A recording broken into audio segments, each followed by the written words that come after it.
Cuplikan dalam video ini mengandung informasi dan edukasi, ditampilkan dengan konteks penjelasan dan additional point of view.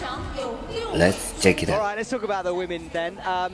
Again, you know, always getting better and better and quicker, and slightly different beta from the men throughout. Yeah, with the women, it's definitely interesting. You'll notice very different beta, one between the men, but then also I find there's definitely a lot more variation between the women and the betas as well. And so that's a cool one to watch. Interesting conditions for our athletes who will be out in a couple of minutes. I was probably going to run like a low 4.8 in the Indian finals pretty easily, but I just missed one of the last holds, and it's speed climbing, so tiniest mistake and you're out. Such fast athletes today, and people ran so well in qualies that I think everyone's primed and ready to go. Qualies was earlier this morning. Yeah, and 3.47s is just unreal, crazy. Yeah, I saw Sebastian Luke get his P. Not going to make it. Yeah. What? You know, it's mind blowing. Yeah. Husk got 16th place, and he ran his 4.9, and we're all like, okay, easy finals, and then and luckily he made it. There's a lovely video on the World Climbing. The slower athlete racing will always be in lane B. So in terms of who you think is going to win or what the predictions are, you can always kind of side with lane A. But again, it's speed climbing, so anything can happen. Awesome. Well, two teammates next. Rahajita Nursamsa, what a victory he had in Poland last year, but he's up against his teammates Kerimel Katabin, the former world record holder, and he looked lightning quick here this morning. The Indonesian team is just unreal, and they've been in really good form. Rahajati, we call him Raj as his nickname, and he's just phenomenal athlete. When you watch him in training, watch him in comp, one thing he's just super phenomenal at is his limb speed. His limbs just move so fast on the wall, and it'll look like a gecko even, where his body might not even be moving as fast, but his hands can go so fast. I love that description. You're true. All four limbs moving independently as quickly as possible. All right, so Rahajati on the left-hand side, Katabin on the right. We went for starters orders. Well, teammates neck and neck at the beginning and neck at the midway point as well. It's going to be called in the air, and it is Rahajati. Wow, Zach, that was so close there, Zach. Yeah, that was a phenomenal race. That's another one where at the end, Kerimel was kind of falling out at the end, but he was trying to keep it and just missed the buzzer at the top. But Rahajati with a 4.7, it's going to be a very fast round. Now, just remind us of the world record here, because 4.7, we're saying it's quick. The world record. Yeah, world record is 4.58 by Zhao Chen, which was set at the Asian Beach Games recently. And so he's competing. That man, since I saw him in the summer, he's enormous. He's huge, yeah. All right, well, we'll think about that one next up. It's Abiwit Limpakni, but we will call him Pau on the left-hand side because that's what he wants to be called. And he's up against Sidiata on the right, a newcomer to this final. New member of the Indonesian team, it seems, against Pau. So Pau is one of the many athletes of Albert Oak, who is a phenomenal speed coach, and Pau has shown just incredible improvement over the past year or so. He ran some pretty fast times in qualies to make it into finals, and I can't wait to see him, honestly, this whole season, see what he can do. Yeah, it's going to be exciting, and it's great to see Thailand represented in a speed final. He's tall as well. 100%, yeah. And height makes a pretty big difference. It's cool to see the difference in betas and difference in techniques between the tall and short athletes. All right, so Pau turns, Adiati also turns, and loving the blue hair as well. That's focused on this moment.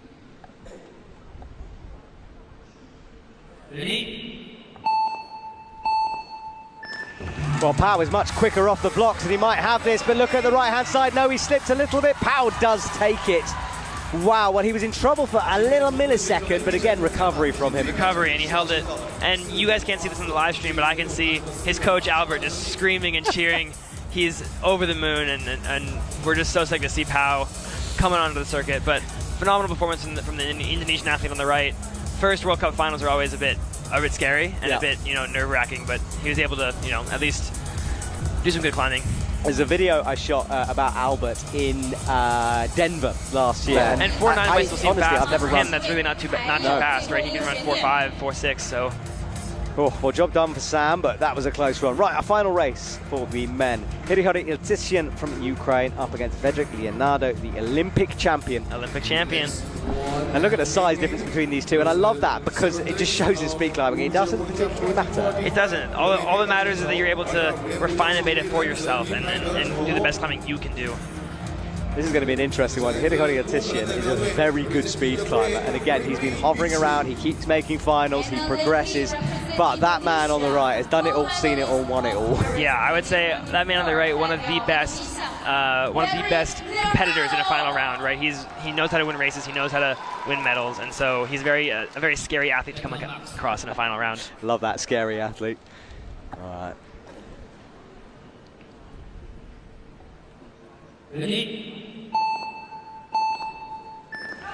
Well, both off to a quick start, but Vedrik Leonardo is a breath ahead at the moment. He's near the top. Oh my goodness, a double slip, but it just about worked for Vedrik. Wow, and that's just another phenomenal example of Vedrik had a massive slip and was able to hold on just barely to that last hold and come to the end. And you'll see that many times, but that ability to just, no matter what happens, finish the lap as fast as you possibly can, that's what matters. And that was such a close race. I'm honestly, it's like, whenever there's slips, it's kind of a bummer, right? You want them to be clean, but it definitely adds some drama, for sure. Yeah, that was the pause at the very, very top. You've got to keep pushing. Look back and forth and see what differences you can see. Well, that was just confirmation of the men's results. Who moves forward into the quarterfinals? Still knockout in quarterfinals, semi-finals. We're out every single time just to train the last move. And so we'll separate it into sections, and at home we have 3 or 4 different sections of specific moves so that I can train, just the last move, just the third to last move. And I think all these athletes who you'll see here do a lot of section training because it's very, very valuable. Awesome stuff. Well, Long Jingguo is up against Rahajiti Nurasamsa. Let's see, China versus Indonesia, as we know, always tricky here. This will be a phenomenal race. Jungwoo on the left is obviously world champion, one of the fastest currently, but Rahajati on the right is just, to me, he's a freak of nature because watching him climb, as I said earlier, his limbs can just move so unbelievably fast, and these climbing styles are very different because on the left, Jungwoo is a lot taller and big, longer limbs, whereas Raj short, small, and has fast limb motions. So watch that when you on this race because it's a very stark difference in climbing style. All right, well, keep an eye out for that, everyone. Rahajiti, as we said, on the right-hand side. Jingguo on the left. Well, it's very fast from both athletes. I can't call this one. It might be one in the air, and it's... Oh, no, it's not! That's a huge slip on the right-hand side. Jingguo Long will move forward. Wow. I thought Rahajati was going to have that one, but then just... Oh, wow. That's where, I think that was a dry fire, and what that basically means is just his hand slid off the hole. He was on the hole, and his hand just slid off. And then those are super hard to save. He tried to stay on, but you can't compete with the 4.7 if you have a slip. Wow, well, let's see this slip again. It was right there. Yeah. Look at that. What went wrong there, Zach? It's hard to see when you're watching. It was actually quite good, but he was just slower off the ground compared to Pao because Pao had a very fast reaction time. Well, talking about races, this is another good one. Sam Watson versus Vedrik Leonardo. These two have faced up against each other quite a few times in their past. Yeah, these are definitely two familiar race buddies from the past few years, but I think neither of them will be, scared or nervous about this because they've been in here many times before. And of course, just to not overhype this, but to remind everyone, if Sam does move forward, it will be past world record holder versus current world record holder in the semi-finals. 100%. I know Sam. I'm teammates with Sam, friends with Sam. He's been talking a lot about Zhao and how he's he's ready to race him, ready to beat him. Oh, this is just tantalizing, this one. So Vedrik will turn, Sam will turn. Here we go. USA versus Indonesia. The last round of the quarterfinal.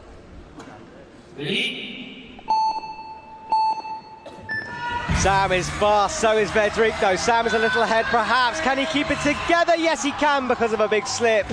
Wow. Well, Sam Watson will face Zhao Wujiang in the next round. I was in the qualifiers warm-ups with Sam, and we don't talk much when we're at comps. We're both very focused, but the one line he said to me was, "It's a bad day to be my opponent." Oh, I like that. He felt very good, and he had some very fast runs in practice last and in qualies. I spent a lot of time with Sam this off-season, actually. We went to India together and travelled around India teaching. Well, Sam was teaching master classes. I was filming the whole progress. It was a joy to get to know Terima kasih sudah menonton video ini.